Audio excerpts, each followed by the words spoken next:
I'm starting by bringing you into the place called the book.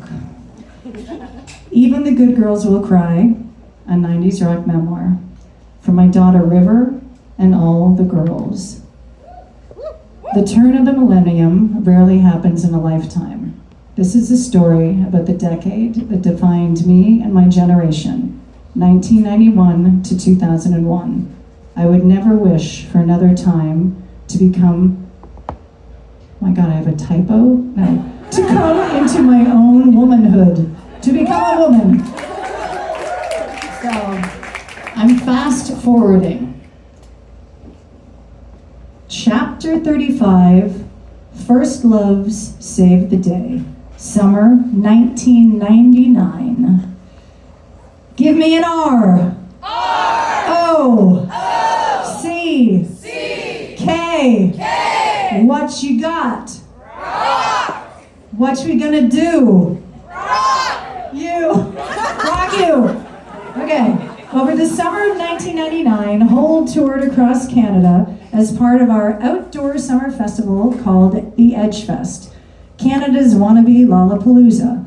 As the only international act on the bill, other than the Australian band Silverchair, a teen Kurt Nirvana lookalike band that was eerie to have next to us, we kicked off each of our sets with that Rock You by Helix, a Canadian one-hit wonder. All the other bands on the bill were Canadian, including the co-headliner, Moist.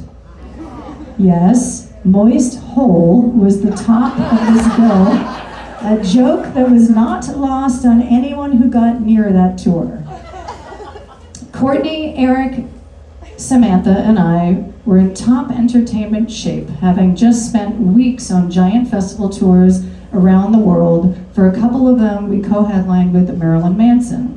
Since the Nine Inch Nails Self-Destruct tour in 1994, 5 years prior, these boys in their pleather goth garb had become kingpins of the mainstream goth rock world, even eclipsing their Nin mentor, Trent Reznor, with alt-rock radio hits like Beautiful People from their 1996 album Antichrist Superstar, and their current album, Mechanical Animals, also produced by Michael Beinhorn and released that September, just days after Celebrity Skin, featured good, feel-good hits like The Dope Show and I Don't Like the Drugs, but the Drugs Like Me.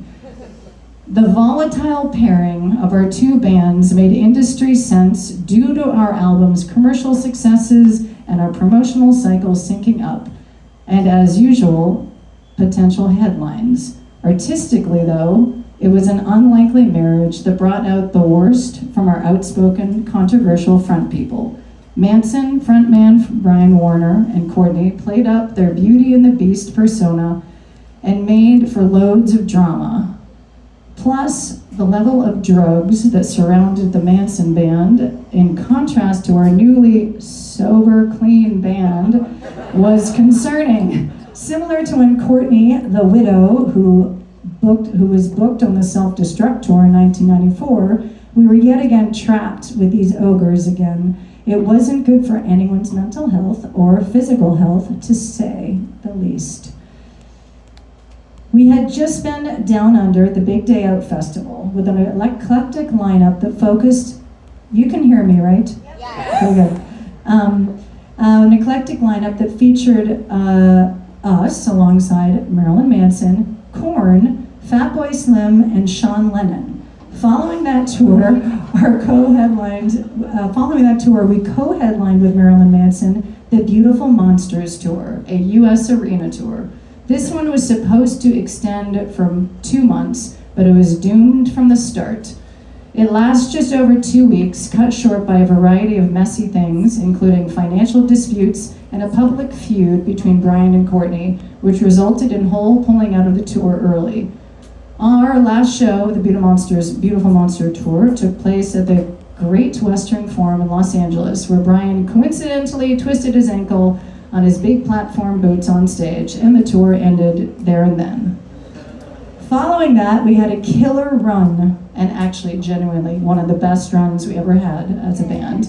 of European early summer festivals and headlining shows, including a triumphant UK set at Glastonbury that we arrived at via helicopter with a brief sightseeing twirl above Stonehenge.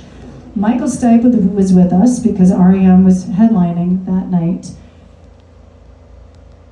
Headlining the night, okay, on the Pyramid stage. Okay, Hole was scheduled in a perfect sunset slot, and we were at top-notch ability. We had come a long way since Reading 5 years earlier, my first concert with them. After the main stage sets were finished, I set out to explore late-night dance tent scene. Music had been changing so rapidly, I felt that I was witnessing the future of music at Glastonbury that night, or at least one that I could get behind. Fatboy Slim, who had grown to love on our Australian tour that year, seemed like the start of something shiny and bright coming out of all of this new technology that I had grown very suspicious of. When Fatboy Slim's song Right Here, Right Now kicked in, the sea of thousands started dancing in ecstasy. The image of a tent filled with sweaty, smiling Brits was glorious and so different from what our alternative rock scene had been built on. They were turned inward, into themselves, ecstatic as a group, and led by one clever and humble man, Norman Cook, originally a bass player from the 80s band The House Martins that I had loved as a teen. An egoless, artistic, poetic, and electronic pioneer, to me, Cook represented what the future would be like without rock stars, but instead actual servants of sound who allowed us to tap into the music gods within ourselves. In that tent that day, I felt a glimmer of my dream of three-dimensional sound that I'd had as a teenager almost a decade before. Maybe we can transcend these egos and individual dramas and morph into a collective group, connected by music, I thought, my disenchanted rock heart filled with hope.